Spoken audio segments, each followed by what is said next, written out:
this idea that you're the best. This is where the power lies. He put hard times on Dusty Rhodes and his family. You know who I am. But you don't know why I'm here. I'm the best. I'm the best in the world. From the top to the bottom. And because they can't handle the Macho Man Randy Savage, the cream of the crop, nobody does it better. This ain't WCW. This ain't Monday Night Raw. This ain't SmackDown. This ain't even WWE. It's time to step into the squared circle and get it done. Welcome, wrestling fans, to another episode of Legends and Champions, the show that kind of goes into a deep dive into the careers and the legacies of both the men and the women who shaped this squared circle, who shaped this business that we all love. And this week, we're unmasking one of the most brilliant, cunning, and undeniably entertaining figures in professional wrestling history. The one, the only, me, Andy E. We're going to go deep into my life, my career, my time within the world of professional wrestling. I'm often called the greatest wrestling manager, the greatest wrestling general manager, and the greatest wrestling commentator of all time. I mean, there is no one better in this industry than me. Stefan, don't you agree? This 2-hour show, or however long we run, is better. I honestly, Andy, I completely and utterly agree with the fact that you are absolutely bonkers if you think that's true. Honestly, because this guy is quite possibly, undeniably, I mean, it's at the point where it's probably not even debatable. This guy is probably the greatest manager of all time. Me. He's a WWE Hall of Famer. Me. No, Andy, no. I am on 2K25. Oh, yeah, video game territory. Yes. But yeah, probably one of the most famous managers there's ever been. And he goes by the name of Bobby the Brain Heenan. Evans. No. Did I not tell Andy. you in the 80s I was called Bobby Evans? No. Andy, No. just no. I'm going to break the fourth wall now because I put my back out yesterday and I'm dosed up on painkillers. So I might be talking even more rubbish than what I normally do. Okay, we are, of course, talking about Bobby the Brain Heenan, a true master of psychological warfare. Before Triple H was the cerebral assassin, there was Bobby the Brain Heenan. That's very specific. Bringing Triple H. What did Jim Ross called Triple H the cerebral assassin for years, weren't Which they? is, yeah, And that's Bobby, obviously. And Bobby Heenan was a master of psychological warfare. So I couldn't really go, before there was a Heartbreak Kid, there was a Bobby Heenan. The cerebral assassin worked well with psychological warfare. Come on. Yeah, Don't make me do all the work. Yeah, okay. Fair enough. Come on. No, I'm dosed up on painkillers. Leave me alone. This is going to be interesting. Yeah. Right, before we get into the nuts and bolts of the show, how are you doing, everybody? I hope everybody is doing well in podcast land. Hope all the Celebrate Wrestling listeners are happy in this nice and butterfly world full of unicorns and pegasi. I really do apologise to all of our listeners. Floating bumblebee in my eyeline. Hello. No. Oh dear. Of course, Andy Evans here. Stefan Bennett. Stefan, how you doing, my friend? Yeah, I'm not too bad. I'm getting increasingly now concerned about you. See, we're again breaking this fourth wall down. We were planning to do a double header today. We were going to do Bobby the Brain Heenan, and then we were going to do our Wyndham Rotunda tribute show. However, the first thing that I said to Stefan when we got on this call today was, "We're going to be doing a double header because I'm going to keep moving, and my back is going to freeze any moment." Right. If you want to get in contact with Celebrate Wrestling, I asked myself, how do I get in contact with Celebrate Wrestling? And we said this: Go to the Facebook page, you idiot. And I was like, oh, all right, but what Facebook page? And it was Celebrate Wrestling on Facebook. And you click like or follow, answer a few questions because that's what Zuckerberg and Meta tells us we have to do. And old Mikey Maguire will let you in to the group under one caveat. That caveat is it's a no joke zone.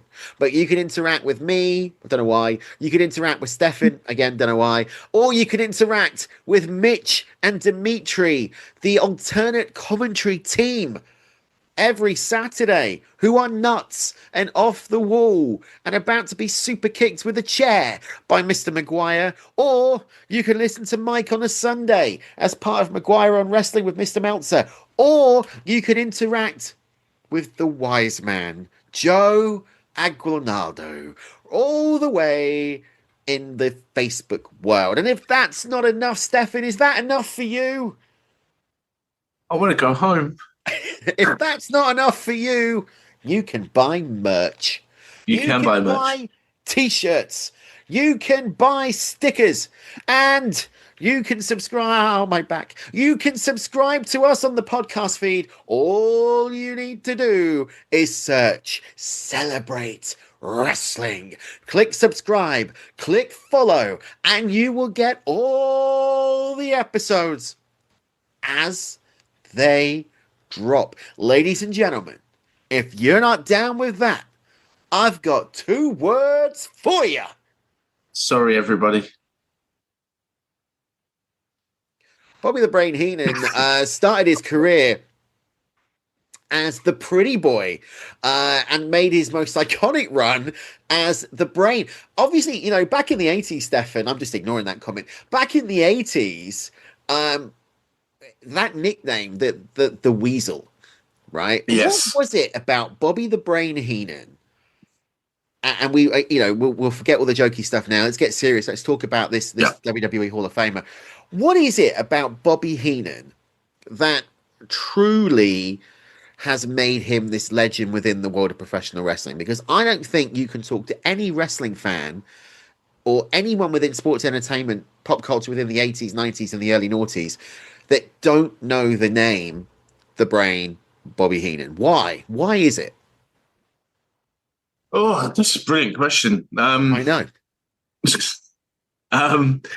Okay, so basically, it's very hard to pinpoint exactly why. I think there are just these individuals that come along every generation or so that are just so iconic with the way they portray their characters. There's everything almost perfect about them. Everything's believable about them. And I think that when you put them with certain talent, obviously that talent, just by their association with the manager, it almost elevates that talent, you know, by that sort of by reputation alone. And I feel that with Bobby Heenan, the intensity, he was comedic, highly entertaining, could come across very, very serious. He was a brilliant talker. We know that. He epitomizes everything that a heel manager should be and was.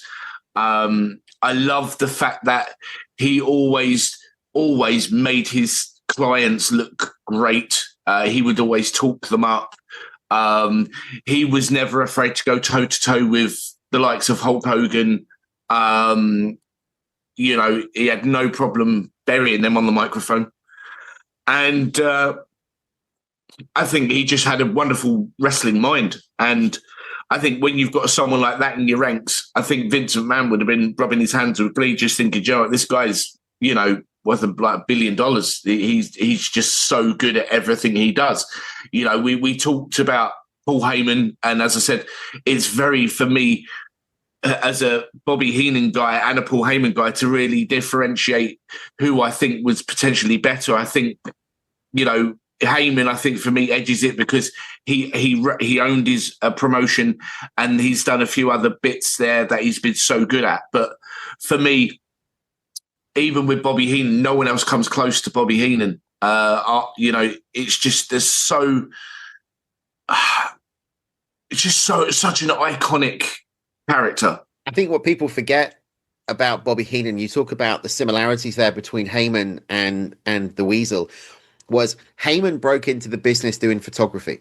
He broke into the business by trying to get in with the boys, doing the photography, selling it for the wrestling magazines, really kind of making his name for himself there. Now, he was also a lifelong wrestling fan, and the same goes for Bobby the Brain Heenan, because he broke into the business in 1963, and he did that literally by being a handyman. He carried bags, he carried jackets, he sold refreshments, but only 2 years later, he was already competing in matches himself without having any formal training. Heenan said in his books that the art came naturally to him, and promoters quickly spotted his talent for the psychological, the physical, and the psychological demands of professional wrestling, specifically the managerial side. So that led to bookings both his managerial and occasional wrestling roles, and his natural ability for both in-ring performance and managerial was underscored by this intuitive grasp of professional wrestling. And what do I mean by that? What I mean by that is, we often talk in business about reading the room. When you're doing a pitch, if you're a salesperson, when you're doing a pitch, you read the room. When you're delivering training, like I do, you read the room, because it could be that you go in with a plan, you're going to make it the most, fun, interactive training session that you can do. But if you've got an audience that don't want that, you have to be able to flip it and go a different route. Now, Bobby Heenan had that ability to go into a ring, into an arena, and flip what he did. This was a time when they weren't scripted, so they could be themselves on a by 10 magnitude. Yeah. And that, to Bobby Heenan, worked well. In 1965, he went to the Indianapolis-based WWA, which was Dick the Bruiser's promotion, and he adopted the moniker of Pretty Boy Bobby Heenan, wrestled his debut match in 1966, but he managed the early iterations of the Heenan family. Now, some of the names here for people that he managed are certifiable legends in professional wrestling, but they didn't know that at the time. He managed team members including Angelo Poffo, the father of the Macho Man Randy Savage, the father of the genius Lanny Poffo. He managed the Assassins. He managed the Valiants and the Blackjacks. And he was actually credited with elevating Blackjack Lanza into one of the US's most hated villains, which then caught the attention of promoter Sam Mushnick, who has been on record, and we know this from looking at, shoots, and we know this from research material, like the Wrestling Observer newsletter, that he hated managers. So Heenan going in as a manager in Mushnick's territory in the St. Louis Wrestling Club was unheard of. He was literally one of the single figures who managed to do that. His run with the WWA ended in 1974. He had a pay dispute with Dick the Bruiser, and Bobby the Brain Heenan never returned. But what he did do was he went to Minneapolis. He went to work with Vern Gagne, the AWA. And it's here, just like many superstars that were part of the McMahon capitalism of professional wrestling, the McMahon monopoly of professional wrestling, that really made their name before heading on to the World Wrestling Federation. Yeah, I like the. To be fair, these are You always say these things happen for a reason, and there was something, as you just alluded to there, where a lot of the talent from the AWA would end up in the World Wrestling Federation under Vince McMahon. You say that everything sort of falls into place and being in the right place at the right time. Going to the AWA, managing Nick Bockwinkel and Ray Stevens, the Crippler. They won the AWA tag titles with him managing them, and that was actually, I believe, where the Weasel thing actually originated from. The nickname the Weasel originated from. Correct me if I'm wrong, but it was something that's then stuck with Heenan throughout the entire time, pretty much, that I can remember, at least while he was in all the way through up until he left the World Wrestling Federation. Absolutely. And I'm pretty certain in WCW as well. Just to go back to that, it was during a feud in the AWA with the Crusher and Dick the Bruiser, where actually it was Dick the Bruiser who dubbed Heenan the Weasel. Yep. The Crusher even used a Jack in the Box toy on TV, singing "Pop Goes the Weasel" until the toy popped out, declaring that was Bobby the Brain Heenan. But, really, Stefan, it was the AWA, as you quite rightly said, that was this, thing that happened for a reason, because we saw the Brain debut. This is his new moniker of the Brain in 1969. But he also managed the Heenan family, this evolution of the Heenan family, with people like Nick Bockwinkel, Ray the Crippler Stevens, Bobby Duncan Sr., and Blackjack Lanza. Now, again, the names in this stable, and the person to really kind of give us more insight on this is Joe, right? He is the wrestling historian within Celebrate. But, I interviewed Nick Bockwinkel many years ago, before his unfortunate passing, and he had nothing but good things to say about Bobby Heenan. In his mind, he is the one that helped him get to the top of the mountain, so to speak.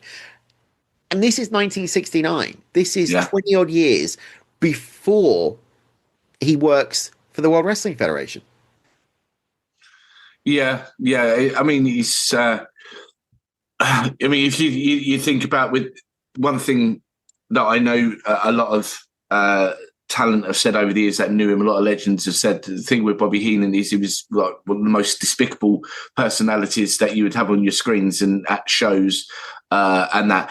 But the man behind the Weasel was one of the most charming, gentle, and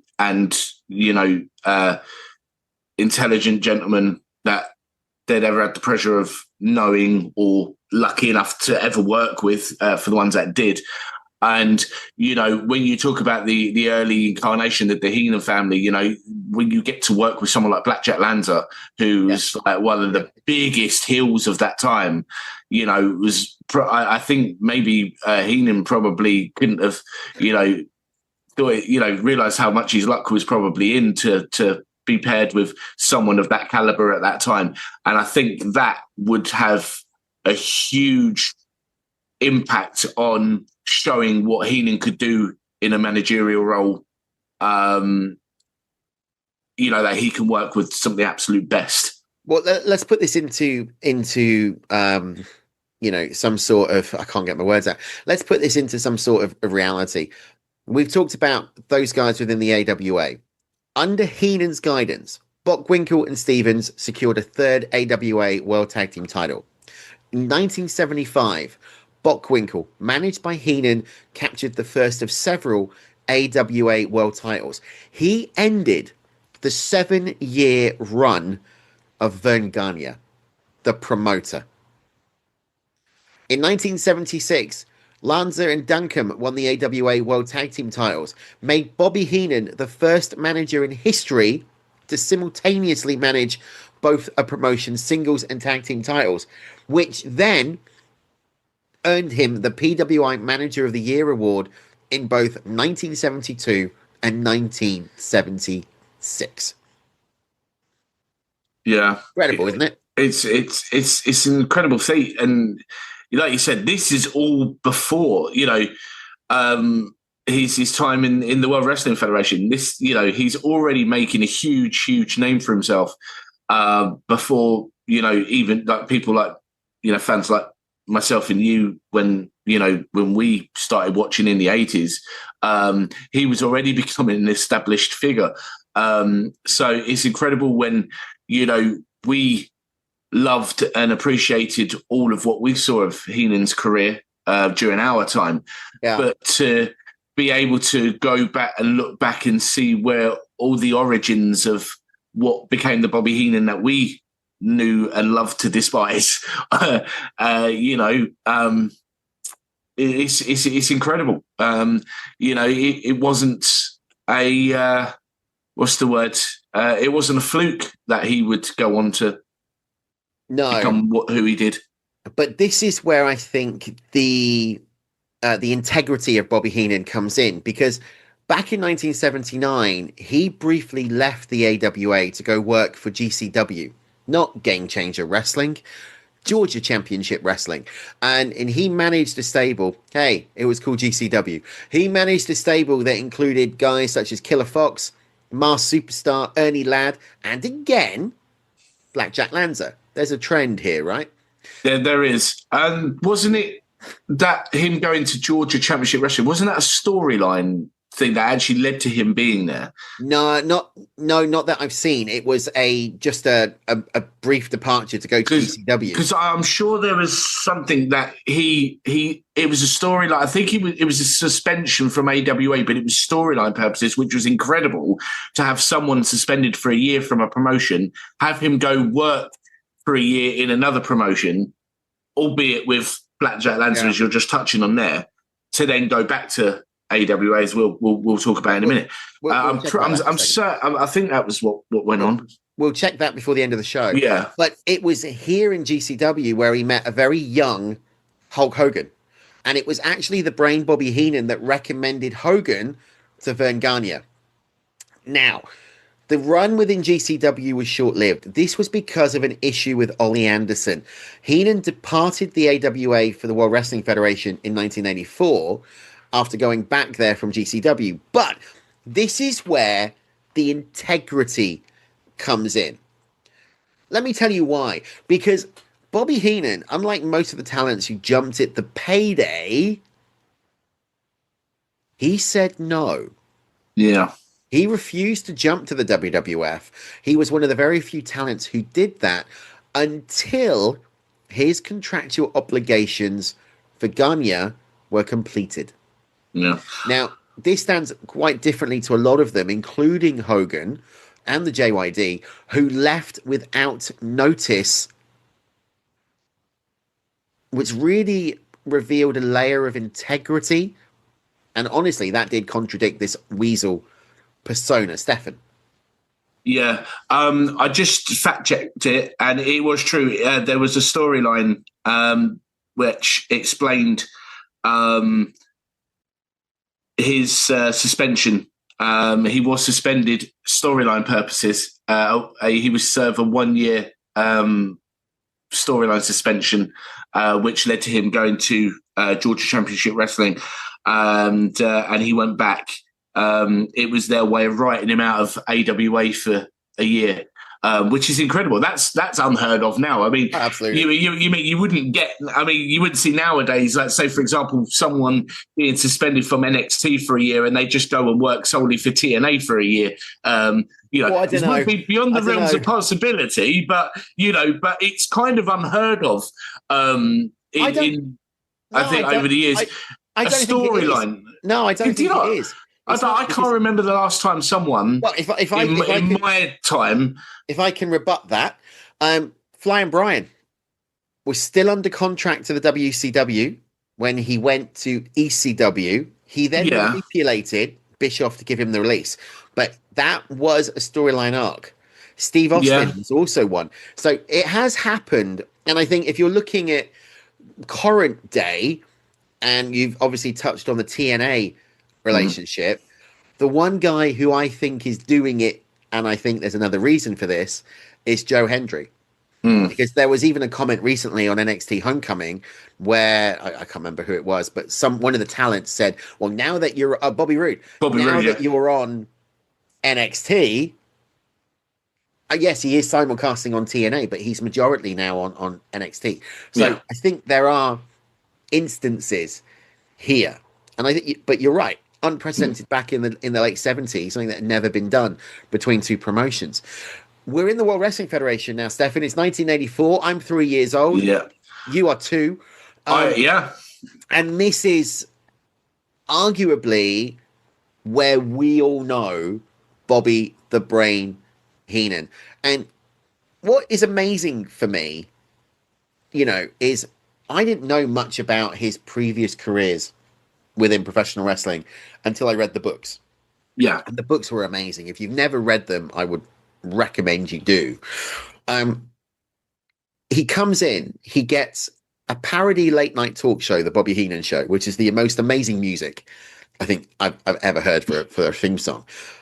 But he also then began to rebuild the Heenan family. And if we look at just some of the performers that were in the Heenan family over the years, Big John Studd, Ken Patera, Mr. Wonderful Paul Orndorff, King Kong Bundy, Andre the Giant, Ravishing Rick Rude, Mr. Perfect Kurt Hennig, the Brainbusters, Arn Anderson, Tully Blanchard, Harley Race, the Islanders, Hercules Hernandez, the Barbarian, Ric Flair, and of course, the greatest World Wrestling Federation superstar of all time. A man which was a travesty that he never cooped his way, to the World Wrestling Federation Championship. The Red Rooster. Yes, I'm glad we got that on exactly the same time there. Yeah, Red Rooster. Good old Terry Taylor. And Mr. Perfect. I mean, but who was he? Whatever happened to Mr. Perfect? I mean, they talk about him being one of the greatest of all time. I mean, you talk about the Red Rooster. Who else is there to talk about? It's like the greatest of all time. I mean, there are other. I'll just fly over that one. I mean, there are other names on here like Haku. I know he's part of the Islanders, but Haku on his own. And what really gets me here is when you look at the names that he had, the most prominent championship he won in the WWF singly was the Intercontinental Championship with Ravishing Rick Rude and with Kurt Hennig. But it was tag team division, really, that he had the most success. If you think about the Islanders, if you think about the Brainbusters, if you think about the Colossal Connection, which was Andre the Giant in his later years before he was, beginning to finish up, and Haku, of course, lost the belts at WrestleMania 6 to the Hart Foundation, Brett and Jim the Anvil Neidhart. He was undoubtedly one of the managers of one of the greatest factions and greatest stables in professional wrestling history. And we touched on that a few weeks ago now when we did the greatest factions. Yeah. I mean, it's a wonderful list of names there. And I mean, I think anybody would, feel so privileged to be in such a position to work and manage the names that you've just mentioned there. And, it is crazy, as we've just sort of like briefly touched on his career prior to the World Wrestling Federation. And I look at the time, 1984, when he started, that's only about a year and a half before I started watching the World Wrestling Federation, which isn't very long after. And that's, to me, is actually kind of crazy. I started watching in sort of mid-86. So, for me, that's absolutely insane. You actually started watching before I did. Yeah, I started watching in late 87, early 88. So the first thing, and I've said this before, but the first wrestling I ever watched was the Best of Saturday Night's Main Event on home video. Yeah. WrestleMania 2 was the first I ever saw. But during the Hogan show. Because it was before September, before I turned 4. I was still sort of 3 years old at the time. I mean, that's something to talk about, though, isn't it? Do you remember back in the day? We're changing the subject a little bit. It used to take about 12 months for us over here to get the video releases of the pay-per-view events. By the time, let's say WrestleMania 6 came out, WrestleMania 7 had already happened. Yeah, But to be fair, you know, that's the thing. When you grew up in the era we did, and you watched when we did, you know, God bless Silvervision VHS tapes. I mean, they were just honestly.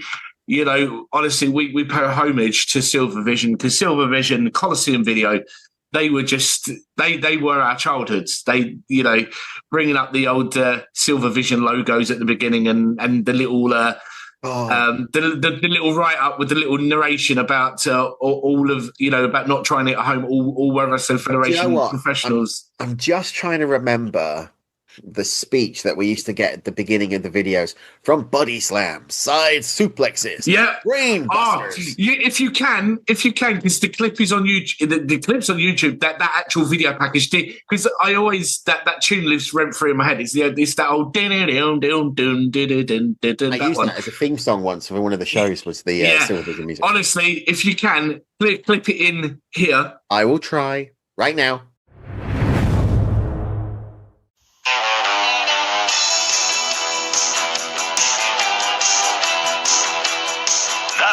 Of WWF American Wrestling, WrestleMania, SummerSlam, Survivor Series, Royal Rumble, UK Rampage, and many more specialist releases. Available only through Silvervision, the official distributor of the World Wrestling Federation videos.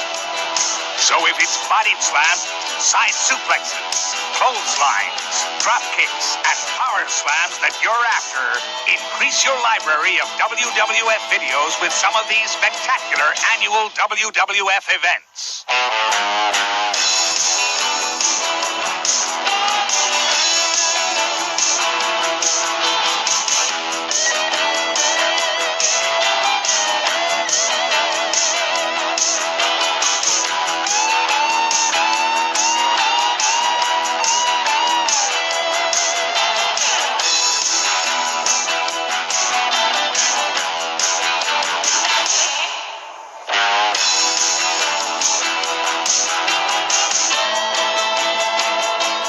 Silvervision, bringing home to you the very best of the World Wrestling Federation's matches.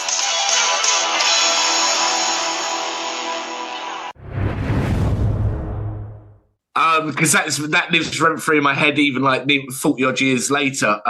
But yeah, I used to love all that, and they used to do this bit where they'd have all this text on the screen saying about obviously the wrestlers were professional athletes. The original "Don't try this at home," but instead of anyone speaking over it, you just had background noise of a match going on because you could hear slams in the crowd. Back in the day, they talked it. It was only in the later releases from like 91, 92 that they took that off, and that's when they did the music with the body slams but they had someone say, World Wrestling Federation superstars are highly trained professional athletes or something. I'll try and find it. But that was in the releases up until about 91, 92. But as always, we are going off subject. 1986, McMahon gives him a commentary position, which is he then calls himself a broadcast journalist. Loved it. Love it. Although I want to touch on his actual in-ring work during that time, because he did compete in some matches.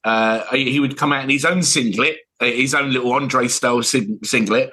And to be fair to Heenan, I mean, you know, I was really impressed when I saw him wrestle, because I'd never actually see him wrestle before. No, he could handle it, but he was a comedic worker. I think I remember the match where I think it was WrestleMania 4. And breaking the fourth wall, we are going to be touching on WrestleMania 4 and 26 as part of WrestleMania season.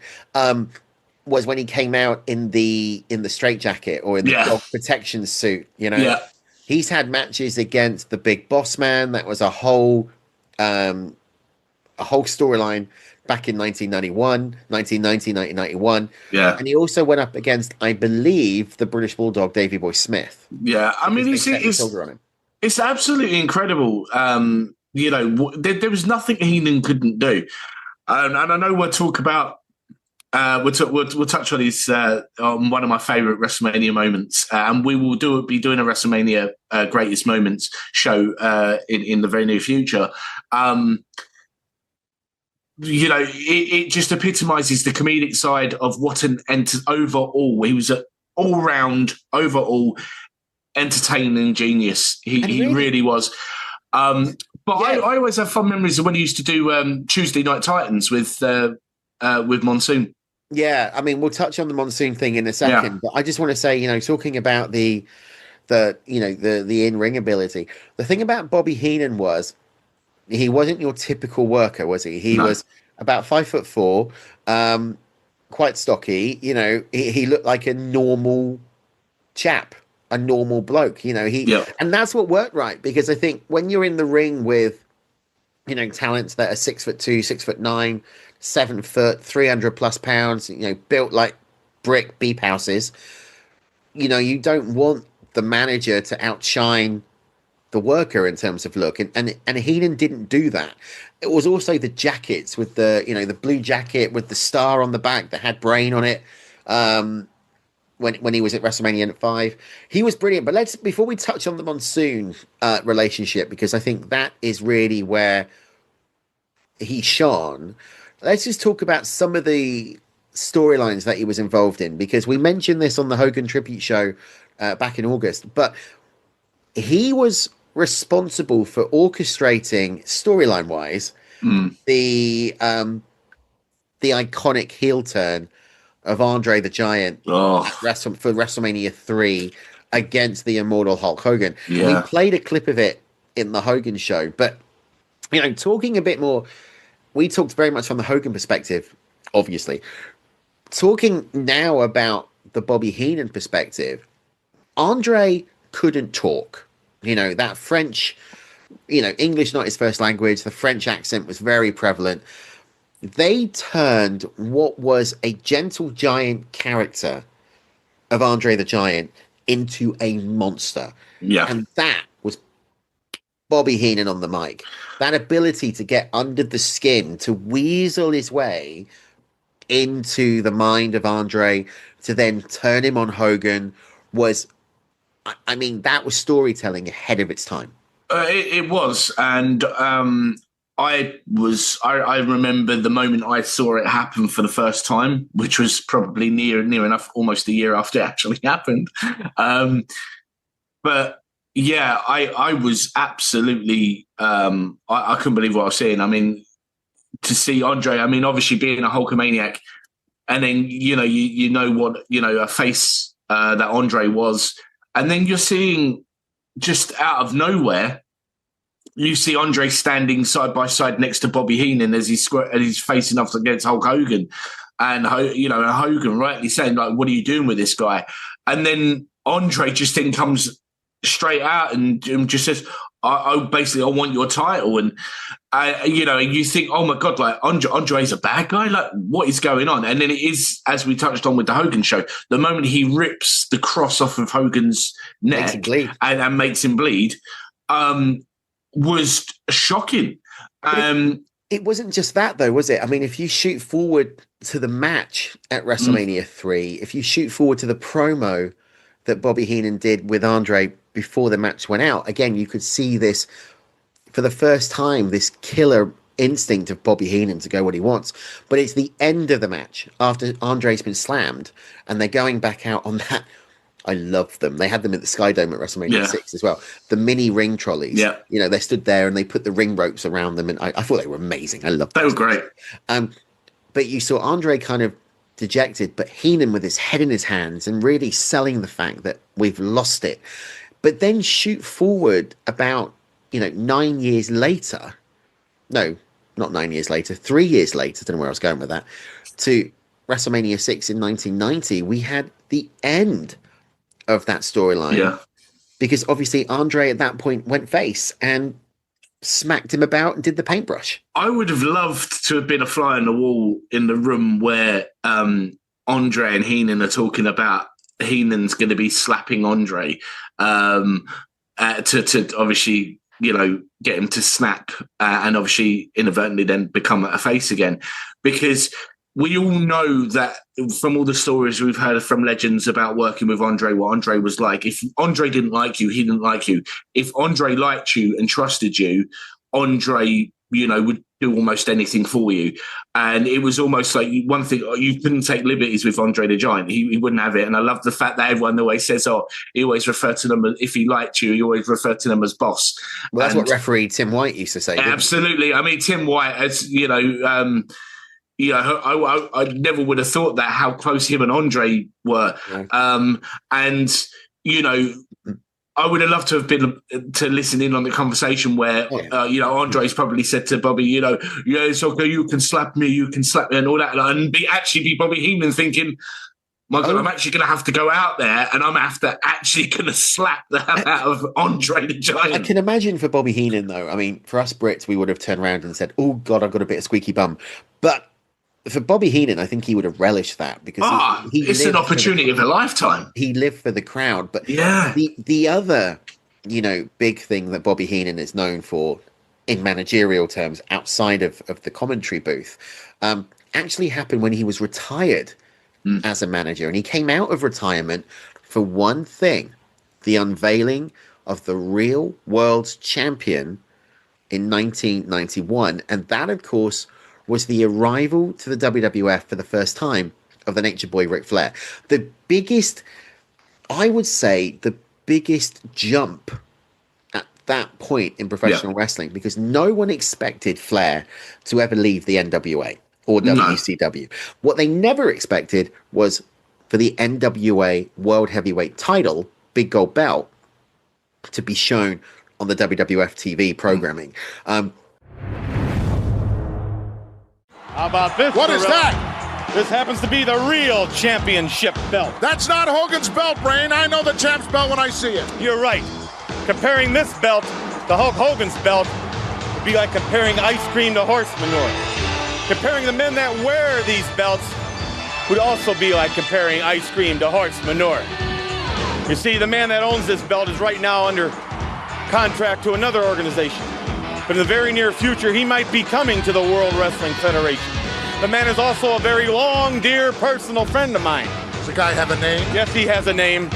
This man not only has challenged Hogan on numerous occasions, unanswered, may I add, but you want to compare him, fine. Then let's compare Hulk Hogan to Ric Flair. Obviously controversial. There was a lawsuit in place. They had to send the title back. It then got digitized into Demolition's tag team title, which was really funny because you could see the difference between, the belts. But it was the knock-on effect within professional wrestling, because that departure of Ric Flair due to a contract dispute with Crockett, not Crockett. I can't remember who it was at the time. The promoter of WCW.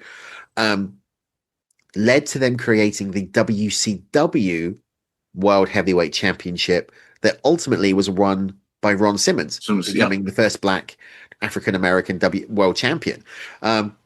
Rick Rude won that belt, and then they merged them when Flair came back to have the NWA, the WCW Championship is the big gold belt. Yeah.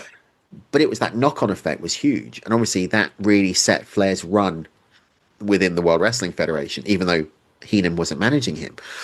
We've already mentioned Mr. Perfect. He guided him to the Intercontinental Championship. Obviously, they parted ways before that classic match at SummerSlam between him and the Hitman Bret Hart. There's a part of me that I hated the coach. When they brought out the coach as Mr. Perfect's manager. Hated that. I would much rather have seen Bobby Heenan at ringside for SummerSlam in that classic. I can understand probably from Vince's perspective of why you would have someone manage someone like Mr. Perfect be like the coach. And no, we're not talking about Jonathan Coachman either, ladies and gents. But yeah, it was bittersweet because it was. I'm totally in agreement with you there. It really should have been Heenan. It would have been great to have had Heenan there. It would have been a nice one song for him. It really would have. Because that really was it for him managerial wise in the World Wrestling Federation. Because I was going to say, as we were just about to say, the transition to the color role in '86, where he was dual commentary, Tuesday Night Titans, and managerial, was that launching of that Monsoon partnership.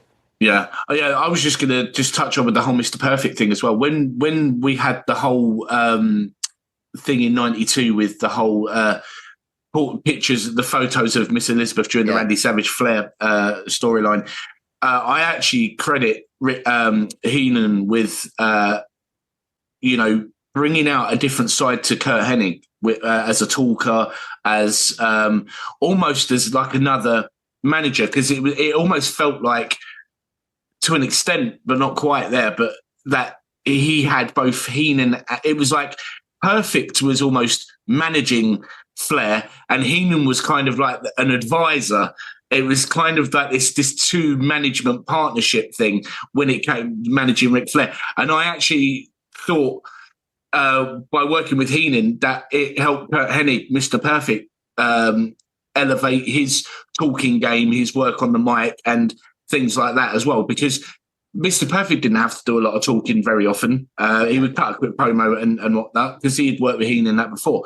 So, I think a lot of credit goes to him on there. But, Tuesday Night Titans, I mean, that was a great show. I loved it. It was ahead of its time. It was good. Do I want to see it back? Yes. I actually think it would work. I think it would work on YouTube or on a streaming service. But let's talk about this Monsoon Heenan relationship, because, if you talk to a wrestling fan of our era, we instantly go,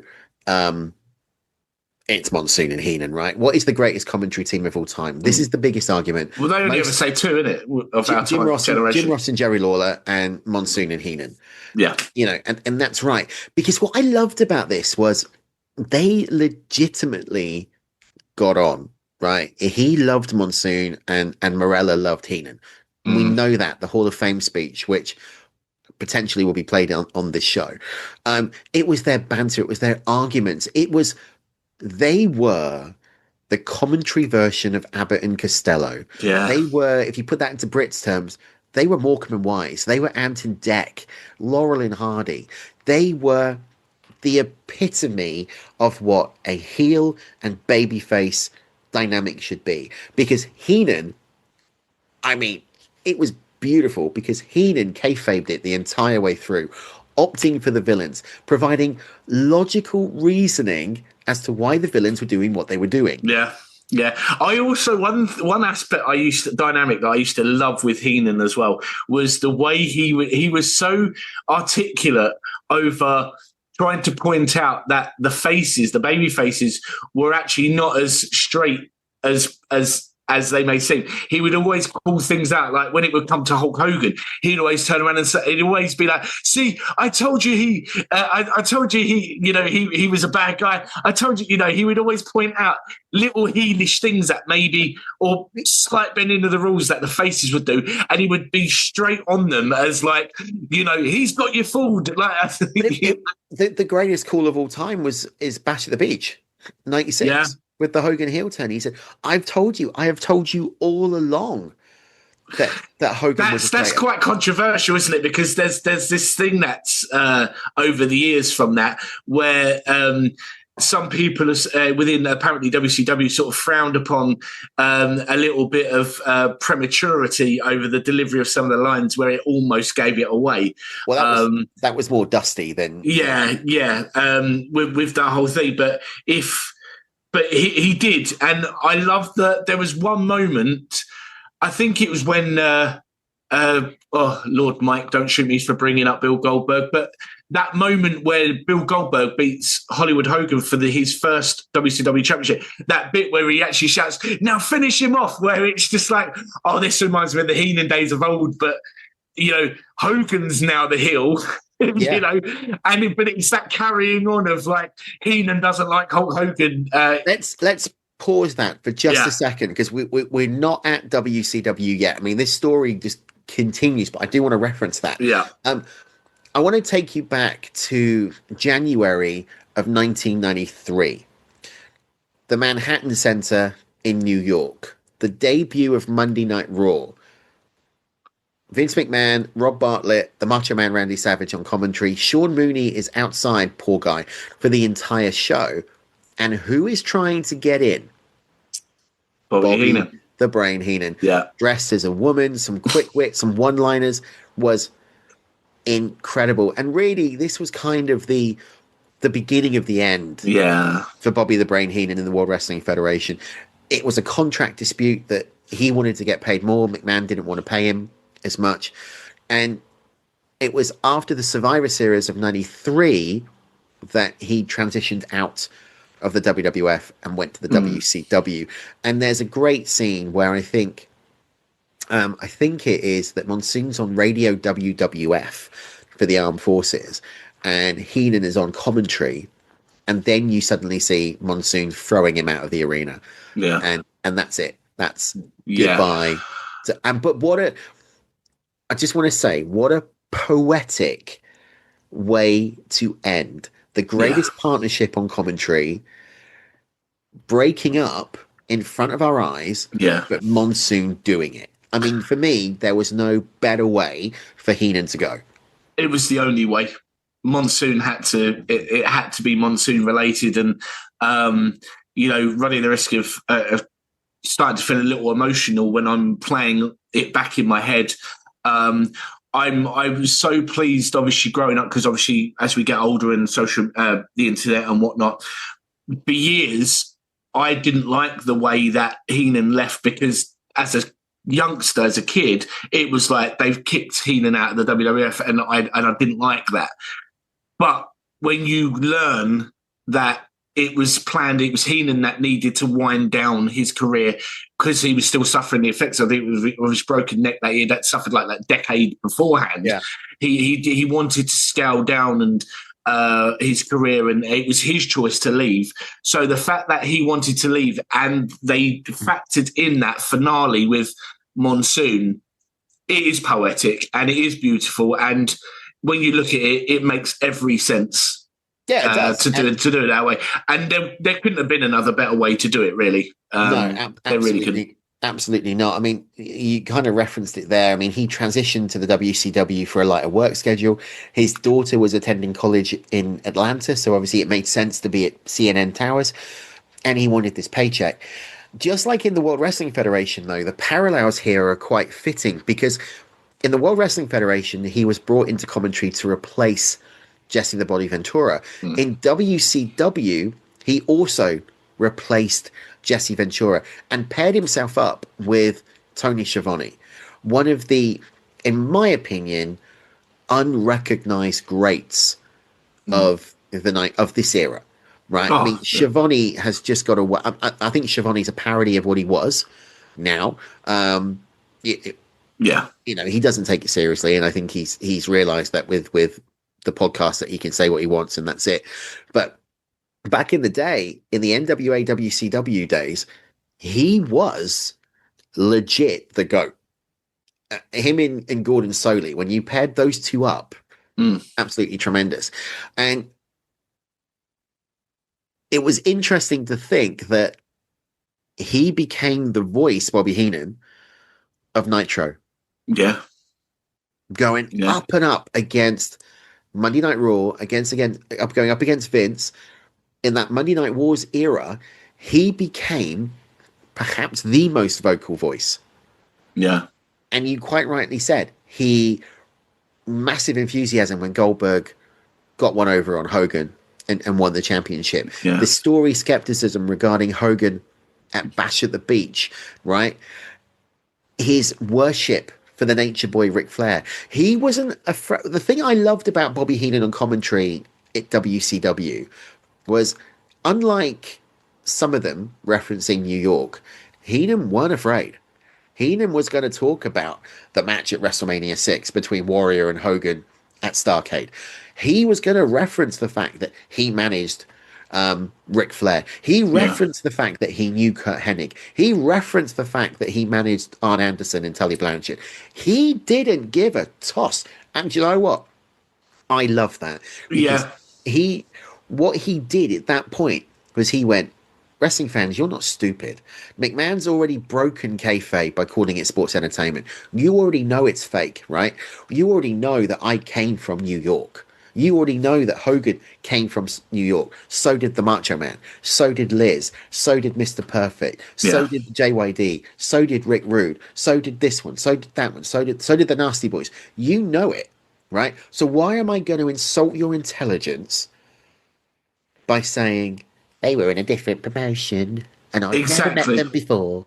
Yeah, and this is something which I have a big grievance with, even to this day, like especially with the WWE, is that whole thing which Heenan just went against.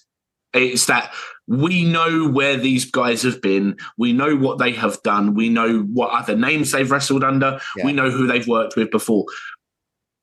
Don't treat us like this is the only promotion in the world that they've ever worked in and that none of this stuff has ever happened.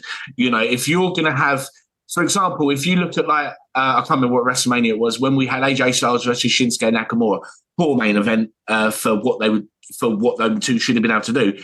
But perfect opportunity to hype that much even more by just saying these guys absolutely killed it in Japan when they went against each other. Like it was a match for the ages. What are they going to do on the grandest stage of them all? Obviously, ultimately, that match didn't really deliver. But you know, don't treat people like these things have never happened, because it's lineage. It's, you know, fans want to know the backstory, to know, hold on a minute, these two guys meeting for the first time since they wrestled in that promotion then, and this is what went down in that promotion then.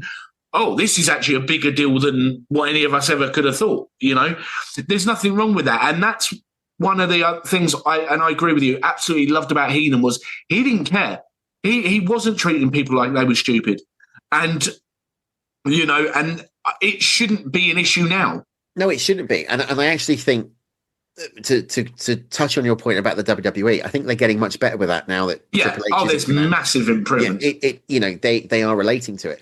I just want to, we're going to touch on the WCW run in just a second, but one thing that I do want to go to, because this kind of identifies maybe why his WCW run wasn't as good as the World Wrestling Federation, was the professional integrity. He refused to critique or bash Vince or the WWE on air, even though he was a heel commentator for WCW. Now, how many times, I'm going to touch on this a bit more now, but how many times have we seen workers jump ship from either WCW or WWE or WWE to WCW or WWE to TNA? AEW now, or AEW now, come out and cut a 20-minute promo because the promoter wants them to rip on the competition. Yeah. Right? Heenan didn't do that. He's always said, and he said this in his books, he said this in various shoot interviews with RF Video, and with High Spots and with Sean Oliver, that he was treated right. He left on good terms. He left with respect for McMahon. McMahon said, I can't do it. He even told them about the offer he received from WCW before he accepted it. And his refusal to knock the WWF or knock Vince, again, goes back to this respect that we talked about at the top of this show, with him leaving the AWA and refusing to go to the WWF until all of his contractual obligations was done. This, I think, is part of the reason why his relationship with Bischoff and WCW didn't work. Because even though he was one of the voices of WCW throughout the main periods, right? And we've touched on those. Yeah. He got frustrated because he didn't have creative freedom. He didn't have an ability to put creative input in. And you and I both know, as old men and as wrestling veterans and fan veterans and all this type of thing, and being in the business, that the brain was more than a gimmick. The brain was the brain. He was so intelligent, but he kept giving creative ideas to Bischoff. Bischoff kept rejecting them, saying that he's just an announcer. Keep the ideas to himself. What happens when you become disillusioned? You do the bare minimum. Yeah. And by the end of that run, that's what he did. Yeah. He wasn't there. He checked out. To use a term that's around now in HR, he quiet quit. Yeah. Yeah, I think Bischoff. I mean, one thing I really enjoy about this listening to Eric Bischoff nowadays is with his hindsight. I think he knows how where he went wrong in his career, where he made poor decisions, and where he got caught up in the arrogance of trying to beat Vince and things like that. And I think that's one of the things with WCW.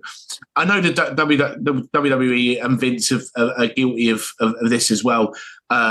It's shown over time that to be the case. I think with WCW here and Bischoff, and that is sometimes you don't realise what you've got, like what a huge diamond your company has, and not to utilise Heenan to the best by giving him that sort of control. I mean, you have to give major respect to Heenan. This is probably one of the reasons why he's so loved and missed to this day. To show that loyalty, you're working in a promotion that is on a weekly basis, taking aim and firing shots at Vince and the WWE. Bischoff in the middle of the ring calling Vince McMahon out for a fight and things like that, and he's got to endure this. Where he's kind of like, look, this is a bit pathetic and a bit immature and childish. Like, why can't WCW just be WCW and focus on its own thing? And I was happy when Heenan showed up in WCW, because when he had left WWE, I didn't think I was ever going to see him again and that. Yeah. So to see him in WCW, I was like, oh, okay. So at this point, I'm looking at WCW not so much because Hogan's there. I mean, because as I said, I'll forever be a Hulkamaniac, but at that point, my interest in Hogan was sort of, it was going a little bit more flat. I'd seen it all. It wasn't until he transitioned to Hollywood Hogan and the NWO that my interest went back up. But to see people that I absolutely loved and adored in the World Wrestling Federation now on WCW, Mean Gene, Macho Man, seeing these guys there, Dusty, and then, Heenan's on there, and I'm like, do you know what? Like, Nitro can give me whatever Nitro wants to give me. I'm just going to tune in just so I can get a little bit more of these guys, like, doing the jobs that they do. So, it's unfortunate that he felt that way towards the end, that he was made to feel that way. It is, and he often said afterwards that he viewed the success of WCW in the 90s as just pure luck. And he didn't think that Bischoff was at the level of Vince McMahon. And, whether you agree or you disagree with that, which company is still standing to this day? May not be the company that it was, WrestleMania, but, it is what it is. I ain't getting into that. No. He got released from the WCW in 2000. In 2001, though, he made his return to the World Wrestling Federation alongside Gene Okerlund for the Gimmick Battle Royal, where he called the Gimmick Battle Royal, which was a terrible match. No one cares about the match. Everyone cares about Gene and Heenan, their homecoming. That's all that match is for, is their homecoming. That's all anyone really cares about. I just love the respect of Jim Ross and Jerry Lawler, or Jim Ross and Paul. I can't remember who called it. It was Heyman. Yeah, it was Heyman and Heyman and Ross actually publicly standing up from the announce booth, handing them the headset and walking away. Yeah. That was... I mean, it was scripted. We know it was scripted. I'm not stupid. But that was such a sign of respect from Vince and from the announcers. I mean, if we ever break this match down, it was pitiful. I mean, we'll discuss it on WrestleMania moments. We'll do that. Didn't care. I mean, the fact that you saw the Iron Sheik, the fact that you saw Sergeant Slaughter in the ring for one last time, Nikolai Volkov. I wouldn't say I didn't care. I mean, I'm obsessed with nostalgia. It was nice to see the match itself. I didn't really care about. Didn't care about some of the participants, but I mean, I go back and watch it like mainly for the interaction between Heenan and Okerlund. I mean, even then, like the way they it was like they'd never been away. The way they bounced off of each other, when you see like the gobbledygooker coming down to the ring and Heenan straight away to Okerlund, hey, didn't you used to date her? Like, and then they show the clip back from Survivor Series in the early 90s. But technically though, they had never been away because they worked with each other for years. Yeah. It's that camaraderie. He made sporadic appearances following this in professional wrestling, including some within TNA. Of course, he went on to try and win the services of Bobby Roode when Bobby Roode was looking for a manager, which also, brought Jimmy Hart out as well. However, it was in 2002, in January, that the Brain went public with an announcement that actually shocked the wrestling world, and that was the fact that he got diagnosed with throat cancer. And what was, I think, especially concerning about this one was what made the Brain. What was the moneymaker for the Brain? It was his voice, wasn't it? It was his voice. It was his voice. It's iconic voice. It went into remission in 2004. He battled for over a decade with various issues and various health issues. And I remember seeing, I don't know where I was on a dirt sheet, and I remember being on a dirt sheet, and there was a picture, and someone posted this. Yeah, I know the picture. And it was the picture of what Heenan looked like. And unrecognizable. I get emotional, but I'm not like you. I didn't sit there and break it down into tears. But what I did do was look at it and go, holy beep, what the hell has happened? And your heart went out to him because, he was just, that wasn't Bobby Heenan. No, right? It broke me. He looked nothing like him. He was completely unrecognizable. No, completely unrecognizable. Jaw reconstruction service, thing. I mean, the treatments led to weight loss, as we said, altered his appearance, lost his voice. That broke him. That broke him. The fact that he couldn't talk. Heenan couldn't be Heenan. That was the thing. He had lost his, the one thing that, made Bobby Heenan the Brain, that made him this huge, larger than life personality, this, comedic genius. He was hilarious because he was a comedic genius as well. He was, we talked about, we haven't talked about, but I've spoken to people about, you look at Jerry Lawler's career sometimes. I mean, he used to be a little bit of a comedic genius himself.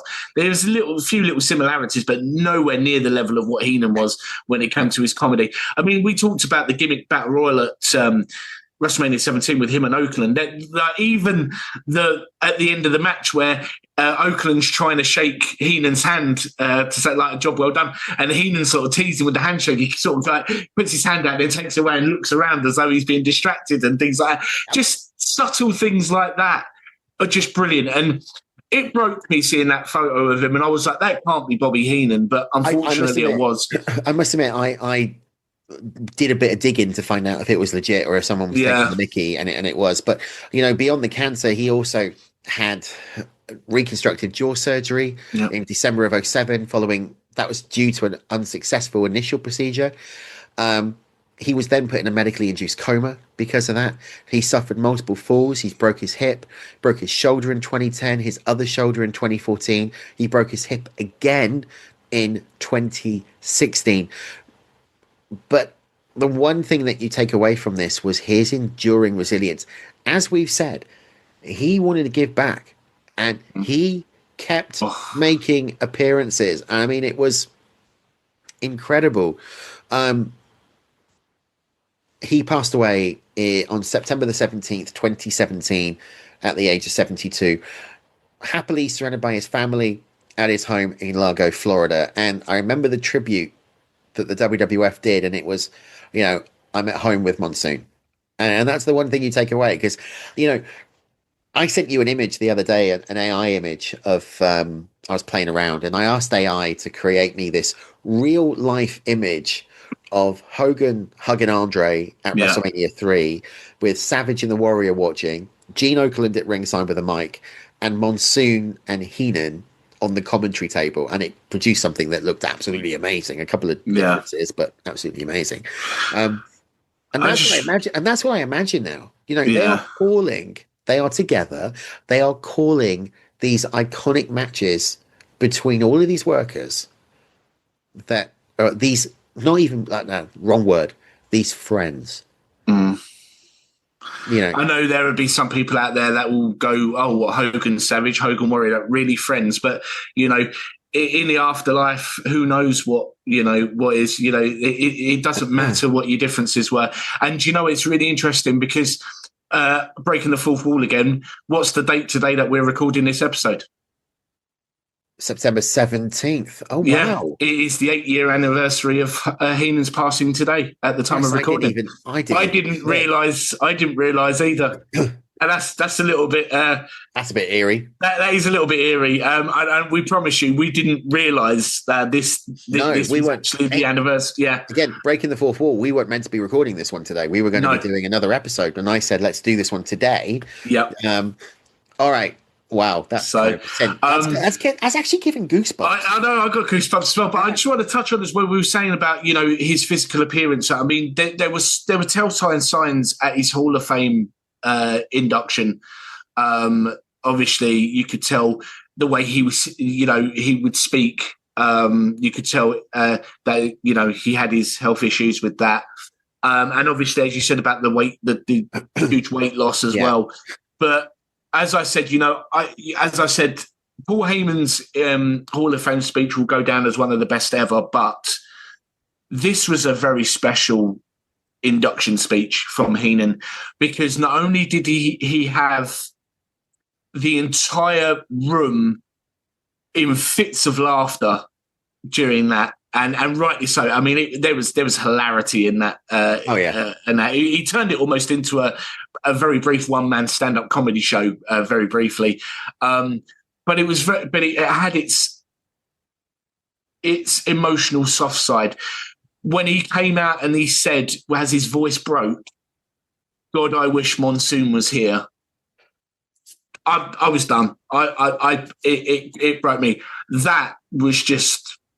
I mean, I'm welling up now thinking of that because for two personalities that we grew up that were, at loggerheads all the time, like you said, that pairing that were always at each other's throats, tearing each other apart on commentary, the way they worked together, and then, as you said, that final moment of Monsoon throwing Heenan out. Yeah. Of Raw, which would be the last time they would work on screen together. And then to have him say that, knowing just how much those two loved and respected each other, how close them two really, really were, what they meant to each other. For Heenan to straight away come out and just say, "God, I wish Monsoon was here." That, was heartbreaking, but very, very beautiful that he paid tribute to his lifelong friend and someone who, was a huge factor of his career. But then the closing out of the speech when he refers to why he was called a weasel, hopefully we're going to get that in here. Let's cut that because I think this is the perfect way to finish this tribute to Bobby the Brain Heenan. Hope you've enjoyed it. It's been great kind of going back, but I think for me, I want to end this with one thing. Heenan's career was what we would call a masterclass in the art of psychology of professional wrestling. And you have quoted that. I just want to quote a couple of things from this Hall of Fame speech. I've been fortunate in this business. I've been a lot of places. I've seen a lot of people, but I've been with the best. I've been with the greatest. And I know it's not all fun and games. There are some hard times, but I know I've got a lot of friends in this room, and I know I've got a lot of friends that are not in this room. But they're here in spirit. They're here looking down. I know they are. That was Bobby Heenan at the Hall of Fame. He's looking down watching professional wrestling, and I'm sure he's proud. Ladies and gentlemen, that was Bobby the Brain Heenan. That was it for us. We are going to go out with the Hall of Fame speech from 2004. No exit music tonight. We're just going to go out with that. Hope you've enjoyed it. It's been a different one. I think it's been quite a powerful one. But arguably, Bobby the Brain Heenan, the most iconic personality in professional wrestling. Stefan, as we wrap this show up, let's just very quickly promote what's coming up on Celebrate Wrestling this week. Yeah, so I'm trying to think where we are. Are we breaking the fall forward? Oh, coming out this week. So yeah, we've got coming up. What have we got coming up this week? I'm on lost. Saturday, we got Mitch and Dimitri with the Oh yeah, Ultimate that's right. I Commentary thought you were Table. talking about our shows. Yeah, we've got Mitch and Dimitri, the alternative commentary table. Honestly, if you haven't listened to those guys, get on there because the way these two break down on their shows is absolutely brilliant, and you'll struggle to come away without laughing your head off. It's brilliant. And then on Sunday, it is Maguire on Wrestling with occasionally the wise man Joe Aguinaldo showing up, but of course Mike breaking down all the latest and greatest what's going on in the world of professional wrestling with Dave Meltzer. And yeah, go give that a listen because, again, a tremendous show week in, week out. And we'll be back next week again with more Legends and Champions. Next week, we're going to be going to WCW and we're going to be hearing the Brain in action because we're going to be looking at Halloween Havoc 1995.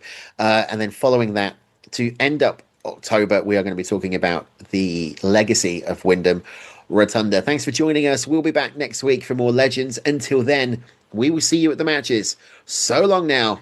Bye-bye. Is this the last call? Well, I don't drink anymore after, excuse my the way I sound, I had a wedgie.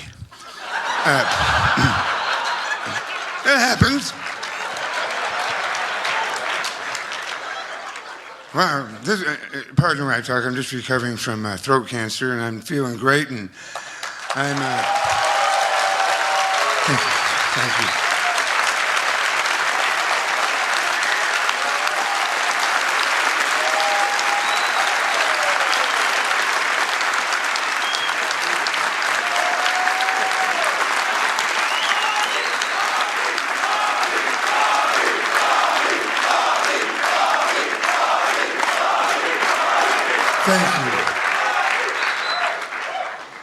And you won't offend me with cash. First of all, do you remember the introduction Pat Patterson gave for Sergeant Slaughter? Well, at 12 o'clock midnight, that will be replayed in your rooms in English.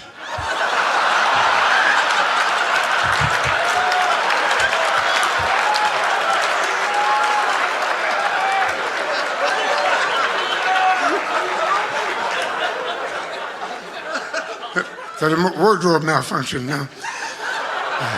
But, you know, this is great. I had everything in my mind for the last month, what I was going to say, who I was going to put over, who I was going to knock, who I wasn't going to talk to, but I couldn't read anything or do anything like that.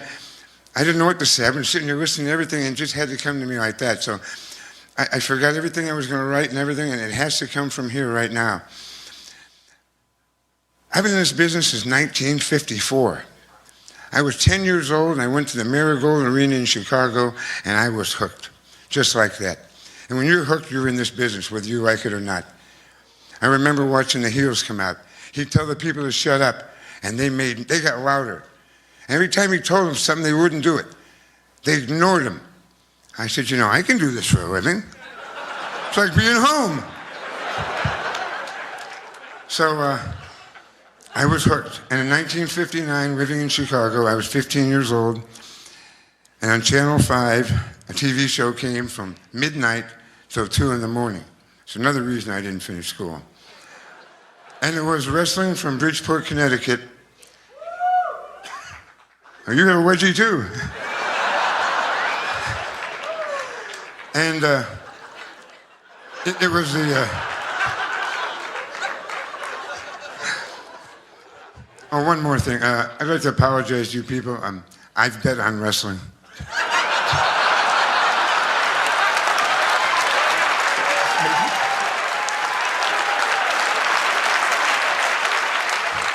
I mean, I bet from the ring. So, this has been a great career. So I'm watching the wrestling show and I'm seeing Johnny Valentine and Buddy Rogers and Chief Big Heart and Arnold Scohen, who was 63 then.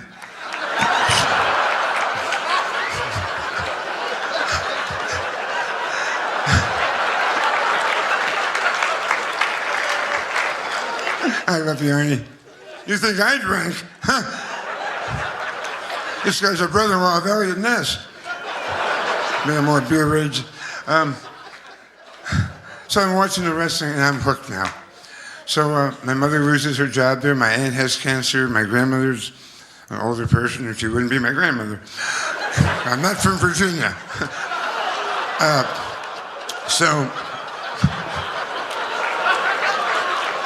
Damn, this is fun sober. Anybody got any weed? No.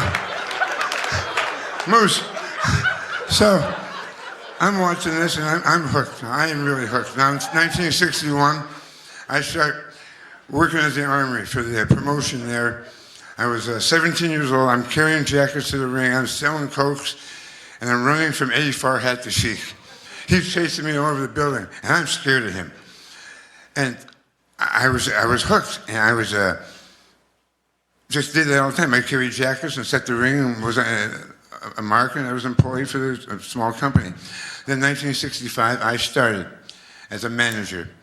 I managed the Assassins, two guys. One guy was over the hill named Joe Tommaso, nice man. And the other man was a guy named Guy Mitchell, who was a very good friend of mine and a good guy. He wrestled here as Jerry Valiant for a while with the Valiant Brothers. And then from that, I went on to manage Angelo Poffo, who was the father of Macho Man Randy Savage, and along with a man named Chris Markoff, who was from Yugoslavia.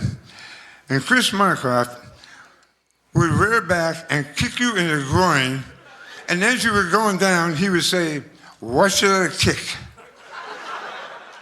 as you were sinking. He was horrible. Oh, nice man. He called me when I was sick, but he was horrible. And then I met another man who I started managing. That Blackjack Lanza. That man. I remember in the morning she'd be down on the phone in the lobby. The hotel we stayed didn't have phones in the room. So they had a switchboard and they had put in the things, the cords. They had a big thing of donuts there. So Jack was standing there, and when the woman would turn her back to plug in the phone, he'd wolf down a donut. But what he forgot is he's got this black mustache, and it's full of white powder. I'm either managing him or Cheech and Chong. I'm not sure what was happening. And then I went on from there and managed some of the greatest talent in this world. Right here, I managed superstar Billy Graham in Chicago. And one night, Ivan Putski slammed me on top of you, and you had so many bumps on your body, it hurt my back for a month. And I managed Harley Race in 1968. When I found out I was going to be here tonight to be inducted with Harley, knowing Harley, I thought we were going to be indicted.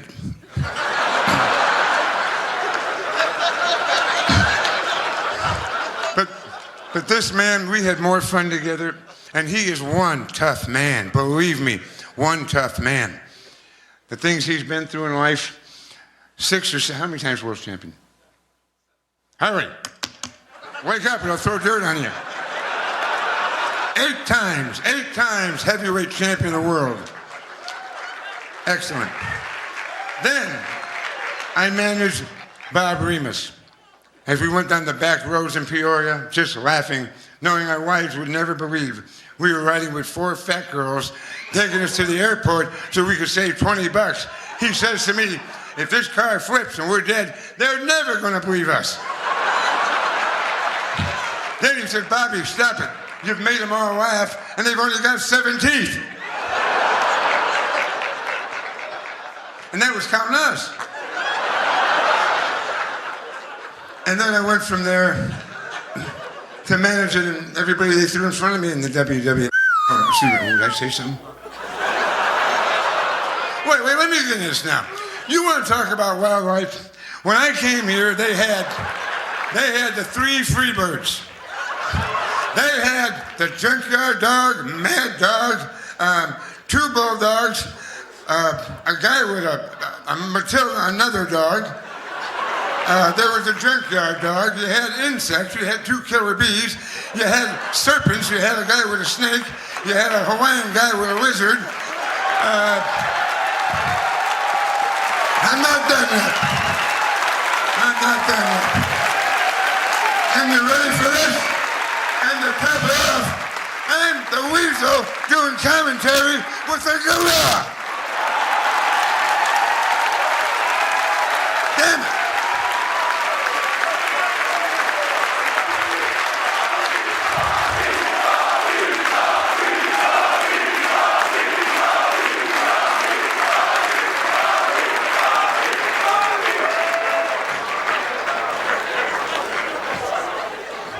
So if you think your people over at the WWF now think it's wildlife, you spend one weekend at the Hojos in Newark with Afonseca, the Samoans. That's wildlife.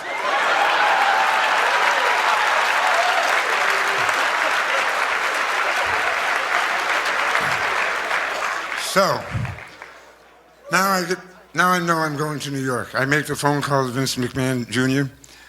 I'm in Denver. I can't take it there anymore. I had to get out. I called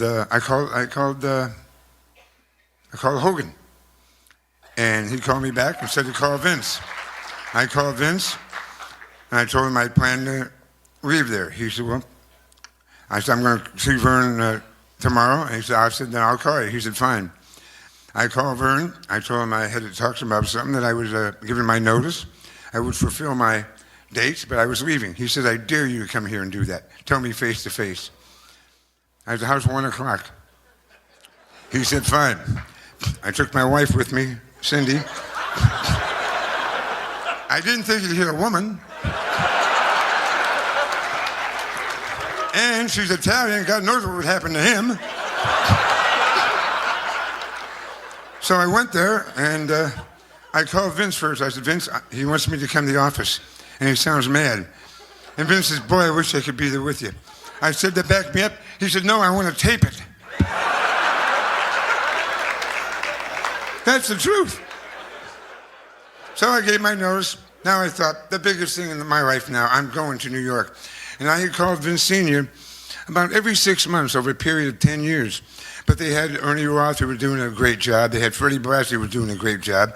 And they had Lou Albano, who refused to be fired. So he was there. They just didn't have a place for me. So towards the end of, when he was getting sicker, I was in Japan with Harley. And we had gotten word that Vince McMahon Sr. had passed away. So then when I came back to Japan, I was finishing up in Minneapolis, and that's when I called Vince. And I go to the Garden that night. And I walk in, and he called me on the phone, and he said, excuse me, a week before he called me, he says, would you mind managing Jesse the Body Ventura? I said, of course not. It'd be an honor. So I get to the Garden that night, and he tells me Jesse was injured in San Diego, and he has to go to a doctor. He has some blood clots in his legs or something. He won't be able to make it. He may never wrestle again. Would you manage John Studd? I said, I just been to the AWA, which in my term was known as all the world's ass. So I would have managed Scotland just to get out of there. And so then I started managing John Studd. And like I said, I managed Harley Race, Superstar Billy Graham, almost managed the governor. Had I managed him years ago, I may have been the first lady of Minnesota. Who knows? I managed Sergeant Slaughter when he was Super Destroyer Mark II. I managed my good friend Ernie Ladd over there.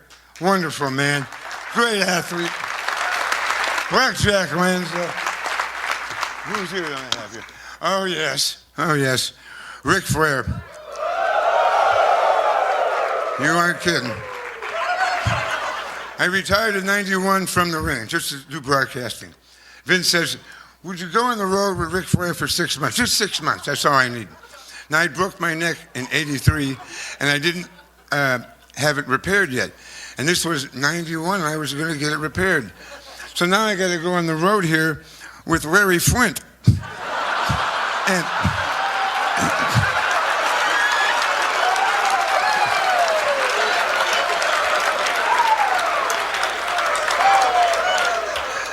so I was okay, I'll do it. I lasted 10 days. I went and told McMahon, Mr. McMahon, which no one does. I said, I can't do it. He said, Bobby, I can't do it. Vince says it's only for 6 more months. I can't. You go with him. You go with him. I said, my river now is on hold.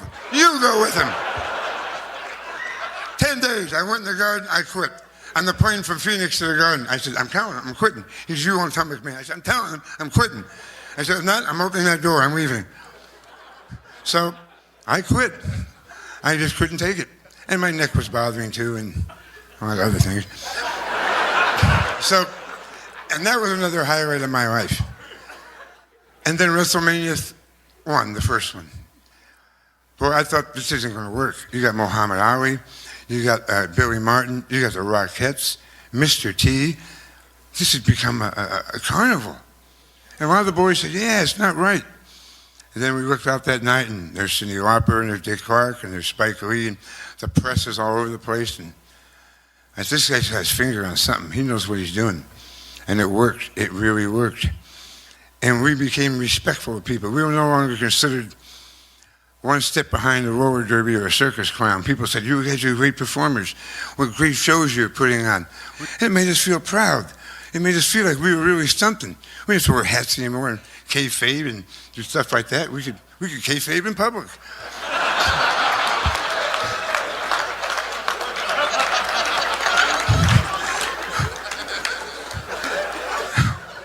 And some of us kayfabe in private.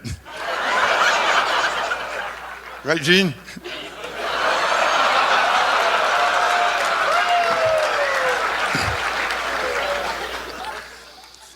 So, WrestleMania 3. It had to be the biggest thing in my life.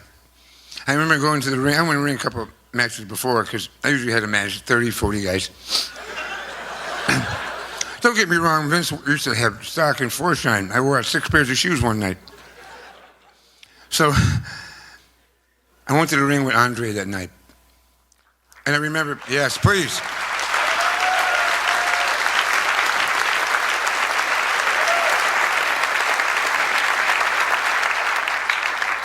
And I remember seeing the place was just jam-packed.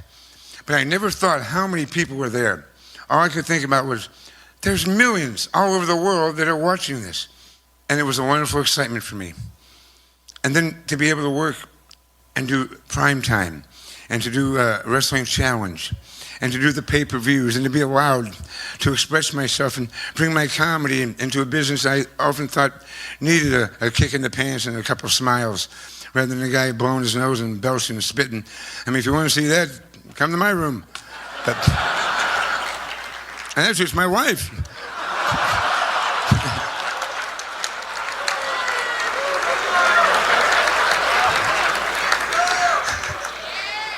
Have to. You ever had the meatloaf? So,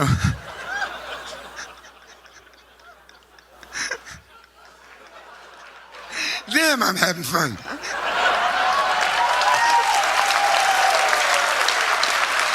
Hey, for two and a half years, I've sat in my bedroom at home, taking chemo, getting radiation, and doing nothing.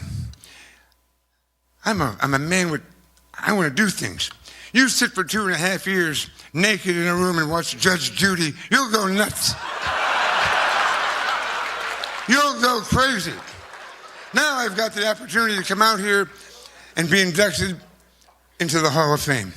The Hall of Fame of wrestling, something I've loved all my life. Yeah, I got $3. Why did I stay? It's a job. I had to. I was feeding my mother and my grandmother and my aunt. I had to feed people and myself. So you just stayed. So it wasn't the money. It wasn't because the people I had to feed. It's because I love this. I love you and I love them. That's what it's about. That's what the whole thing's about.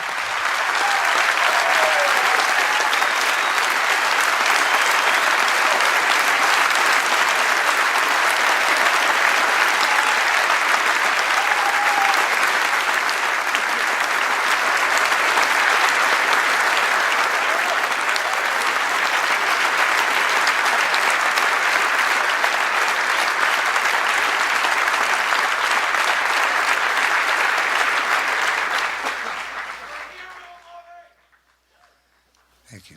And to be indicted into this Wrestling Hall of Fame and this fraternity of people is a tremendous thrill for me. And the biggest thrills of my life are my lovely daughter. Here, stand up. Jessica. My wife, Cynthia. Stand up.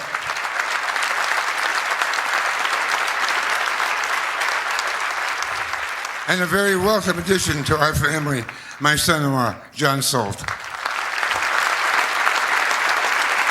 My good friend, Steve Anderson, my writer.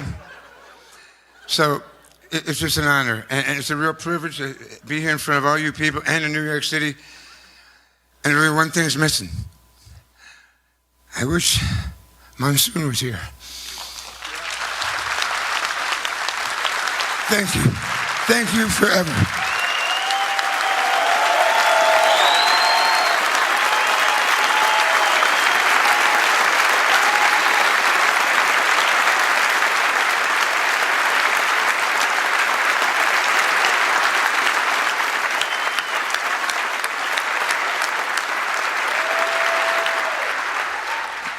We get paid for this, right?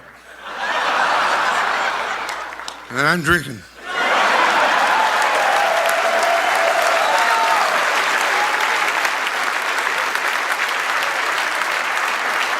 I don't know about you, but I could listen to that guy all night long.